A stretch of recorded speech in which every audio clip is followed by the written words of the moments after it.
Olá pessoal, recentemente eu fiz um vídeo acerca dos melhores livros portugueses de sempre e vocês acompanharam-me nessa pesquisa. Portanto, vimos as listas que eu consegui encontrar na internet com as melhores obras alguma vez escritas por escritores portugueses, tanto na área do romance, na poesia, no teatro e até no ensaio. Só que todas essas listas eram bastante curtas, não ofereciam assim muitas obras que nós ainda não conhecêssemos, pelo menos de nome. O certo é que ainda havia ali muito que eu ainda não tinha explorado, ainda não conhecia, e eu decidi fazer a minha própria lista e partilhar também com vocês. Ou pelo menos tinha deixado a promessa nesse outro vídeo. Acrescento também que, nesse vídeo, nós conseguimos perceber que havia aqui algumas obras que se iam repetindo em todas estas listas. Desde logo os Lusíadas, do Camões, e bem, a Sibila, da Agostina Bessa Luís. Havia também sempre uma obra do Saramago, do Eça de Queiroz, também do Fernando Pessoa e do António Lobo Antunes. Tudo o resto ia variando um bocadinho. Portanto, esta é a minha lista dos meus livros escritos por escritores portugueses. Portanto, será necessariamente diferente dessas outras listas, porque todas elas contavam com um júri um bocadinho maior. Não é? Portanto, a minha será sempre um pouco limitada àquilo, obviamente, que eu li. Para tornar esta lista um bocadinho mais interessante, eu propus ao Emanuel escolher também os seus 10 livros portugueses favoritos. E estão aqui 10 opções.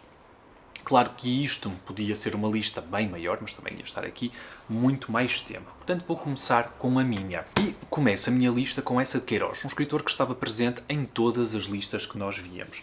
Mas acho que a minha escolha não estava em nenhuma delas. E refiro aqui o Primo Basílio.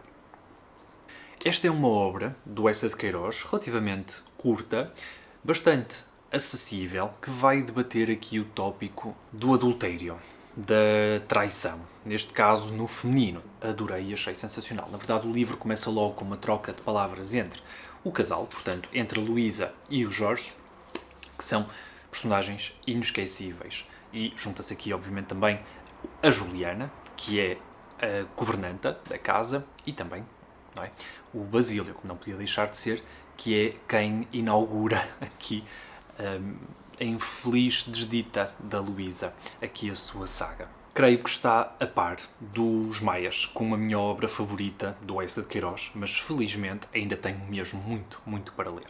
Cá está, o Primo Basílio, primeiro dos 10. Vamos ao próximo.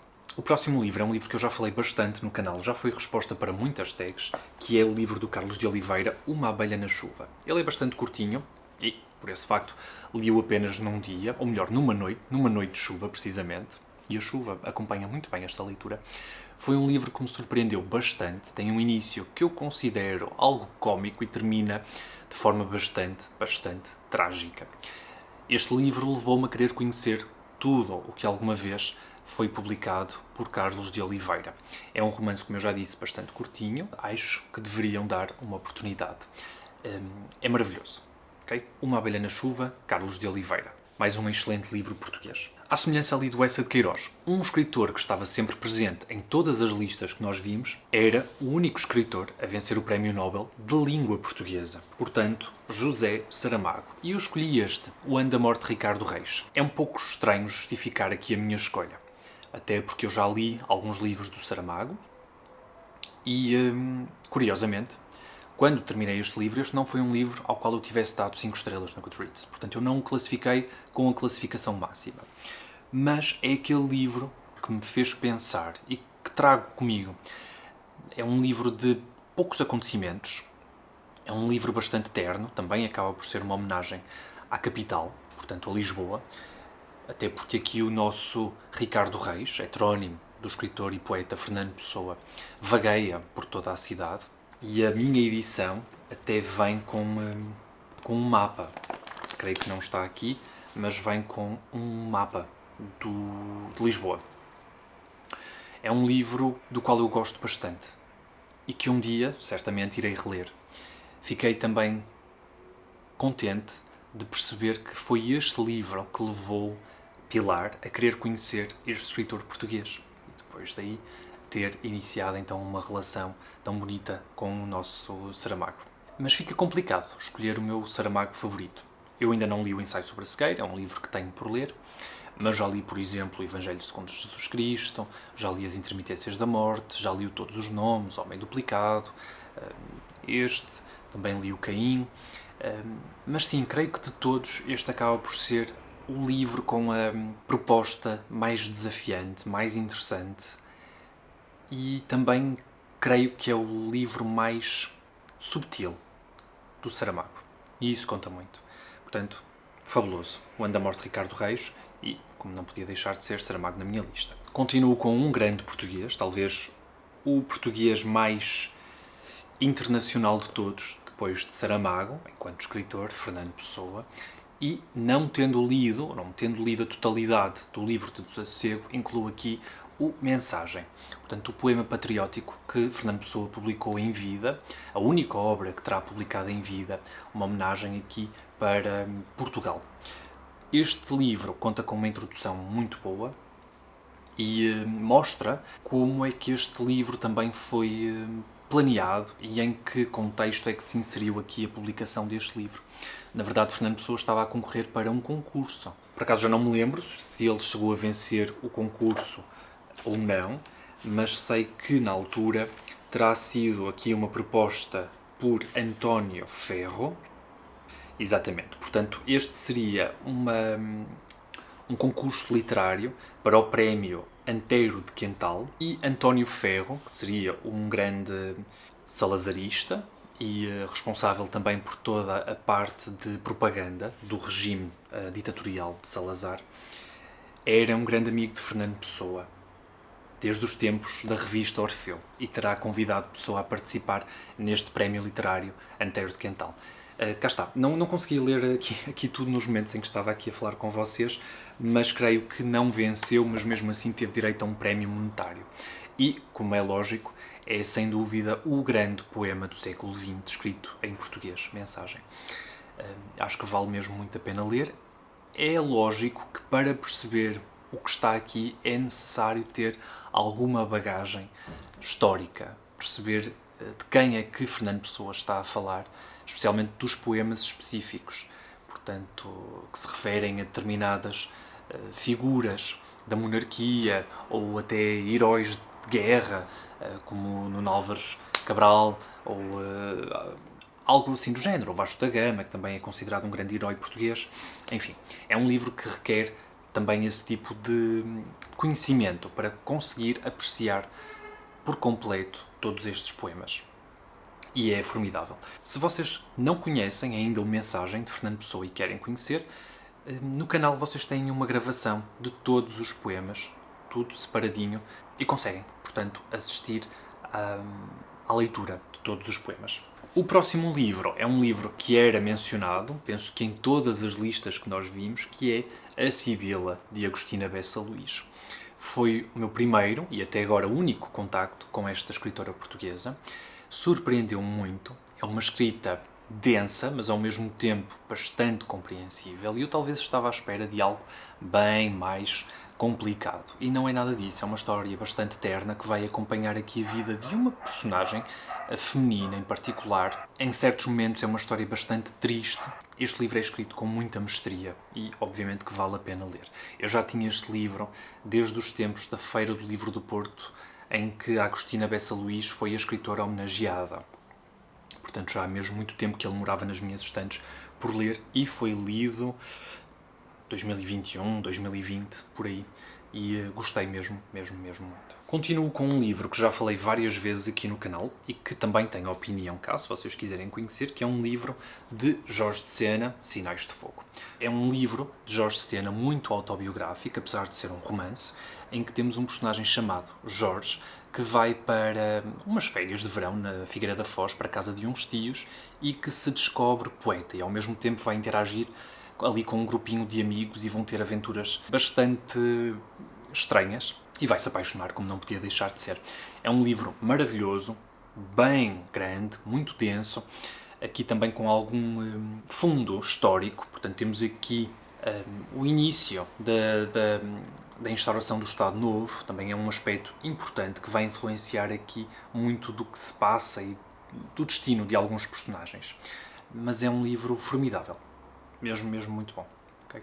Se tiverem a oportunidade, leiam se ainda não leram. Outro livro que eu já falei bastante no canal, que eu creio que não tem opinião cá, infelizmente, porque eu li antes da criação do canal, é O Barão de Lavos, de Abel Botelho.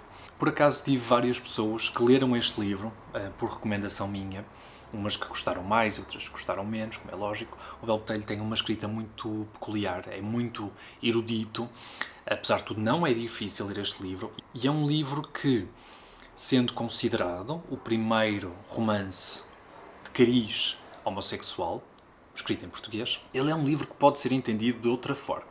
Até porque se vocês conhecerem o plot deste livro, talvez o que se passa aqui não seja propriamente uma relação das mais saudáveis. Não é de certeza. Não é?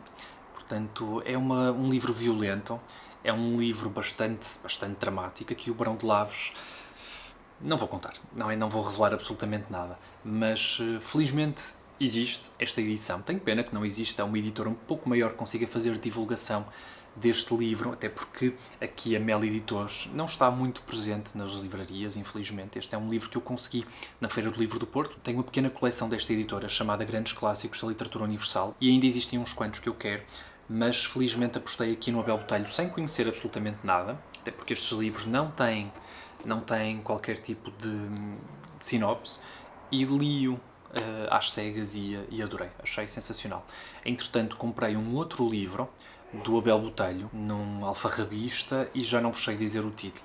Já o tenho por ler há mesmo muito tempo, e pode ser que um dia destes pegue nele. Quero continuar a ler Abel Botelho, sem dúvida.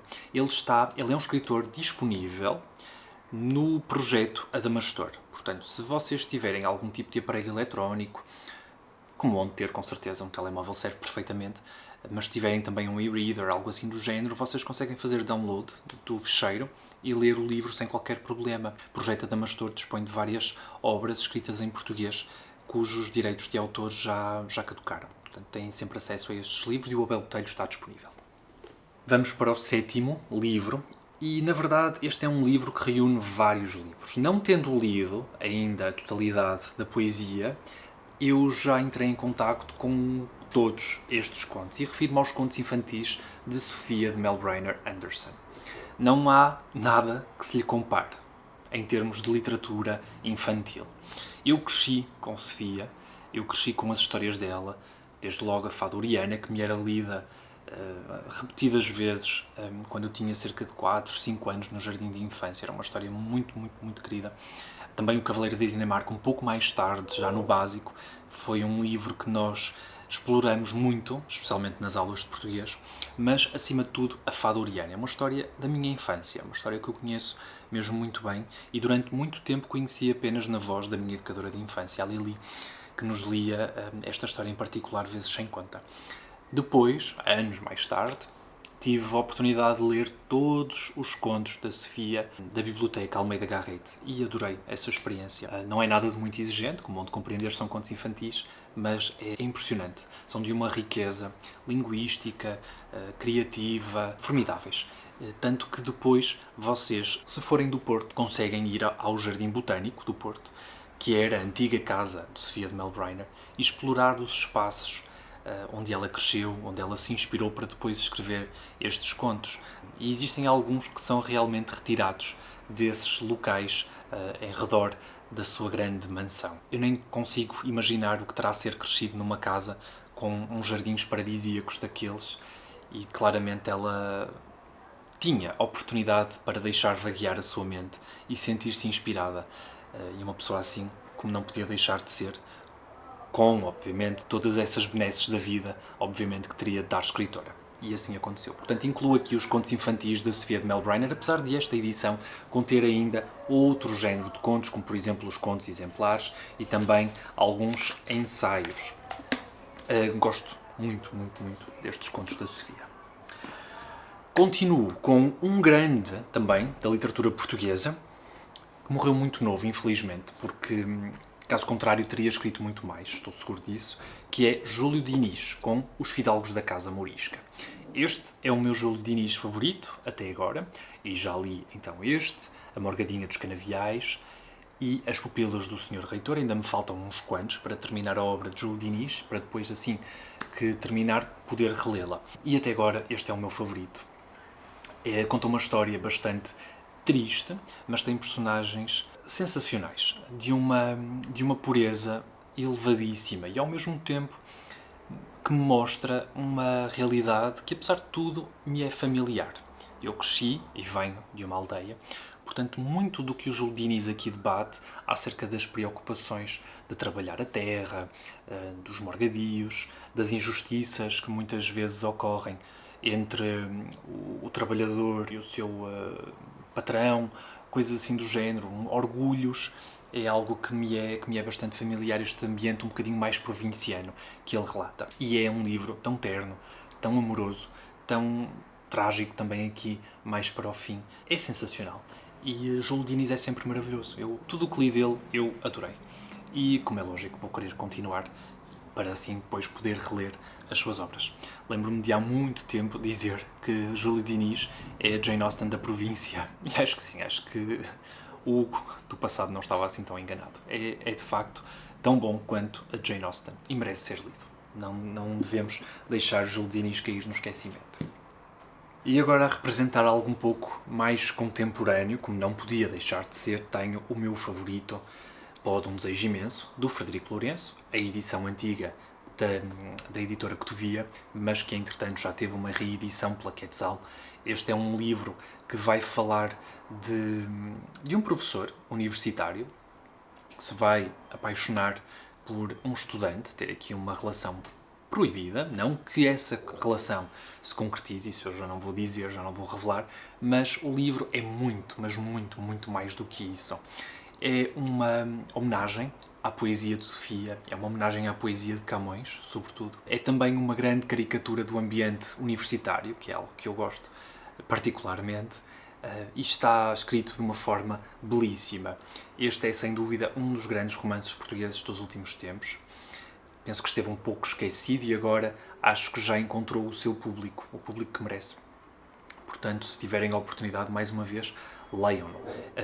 Escrito por Frederico Lourenço, que é o grande tradutor da Bíblia, da Septuaginta para português, também professor universitário. Mais recentemente falei dele quando fiz a opinião da Ilíada. Maravilhoso, Pode um Desejo Imenso. E agora vou rapidamente falar dos 10 livros, ou mostrar, não é? Porque eu aqui alguns não li ainda, os 10 livros do Emanuel, que eu faço questão de vos mostrar. E temos como primeiro Mistérios de Lisboa, de Camilo Castelo Branco, um grande de um calhamaço.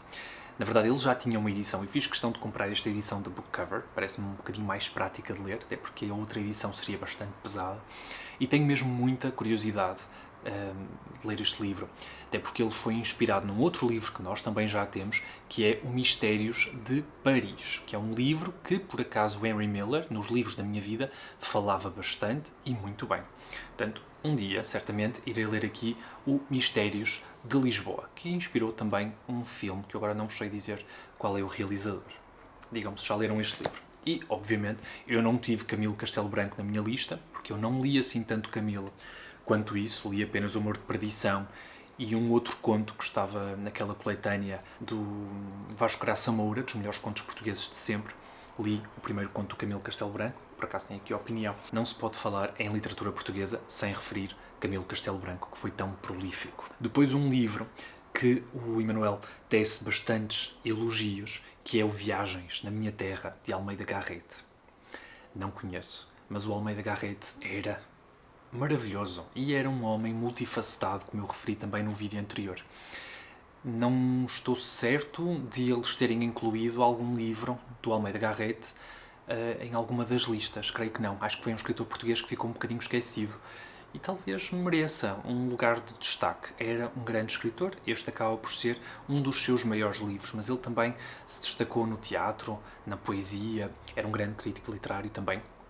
Portanto, vale a pena conhecer Almeida Garrett, um dos nossos grandes, sem dúvida, do século XIX. Depois um livro que dispensa apresentações, Os Maias, aqui numa edição já bem antiguinha, portanto é a escolha do Emanuel do Essa de Queiroz.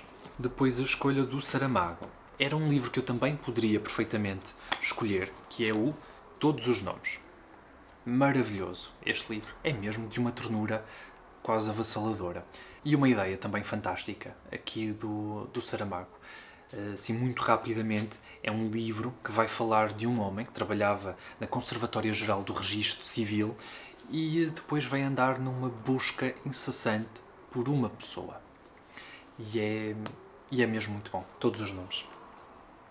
Gostava de ver uma adaptação deste livro. Depois um escritor e um romance que eu poderia também ter incluído na minha lista, até porque já li e gostei bastante, A Confissão de Lúcio, de Mário de Sá Carneiro.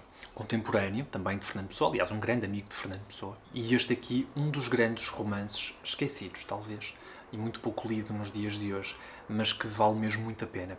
Um romance, mais uma vez aquele clichê de frase, muito à frente do seu tempo, mas sem qualquer dúvida. Mais atual do que isto, é impossível. Portanto, se tiverem a oportunidade, leiam A Confissão de Lúcio. E se não souberem mesmo nada, se calhar partam para este livro sem saber mesmo nada. Vale mesmo a pena. Mário de Sá Carneiro também um grande, grande poeta. De todos os livros de poesia que o Emanuel leu de Sofia, ele realça um em particular que é Geografia, que tem prefácio de Frederico Lourenço. E eles incluem aqui, na contracapa, um poema em específico chamado Pompeia, Casa de Menandro. Maravilhoso.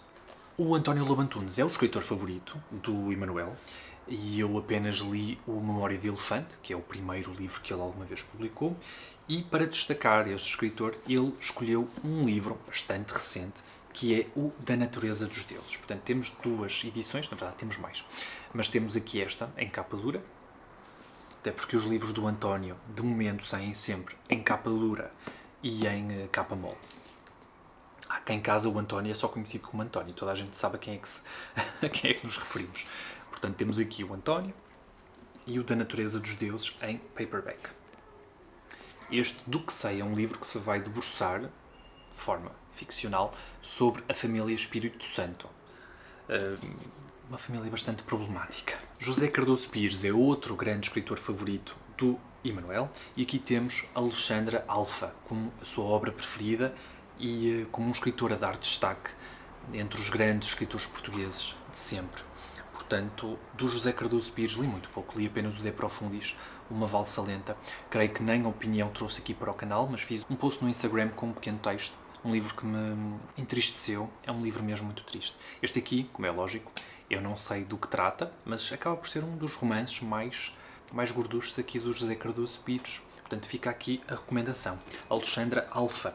Este livro, portanto, todos os livros do José Cardoso Pires na Relógio d'Água têm um prefácio e este aqui tem o prefácio de Ana Margarida de Carvalho, também uma das escritoras, talvez da nova geração preferida do Emanuel. Depois temos mais uma mulher, Flor Bela Espanca, com Os Contos.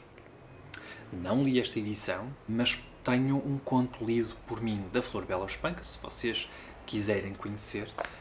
Foi lido deste livro, ele está aqui incluído e vale muito a pena. Flor Bela Espanca é uma das grandes poetas de sempre e o livro que eu li aqui para o canal foi A Morta. Cá está, contos. Esta é uma edição da editorial Presença, que editou toda a obra da Flor Bela Espanca nestas edições tão bonitas. Temos tudo, mesmo muito bonito. E, por fim, um livro ao qual ele ficou completamente rendido, que é nada mais nada menos do que Os Lusíadas, do Camões. O que há a dizer sobre este livro, que teve uma grande inspiração na Eneida de Virgílio? Acho que posso dizer que o Emanuel ficou bastante emocionado com esta leitura.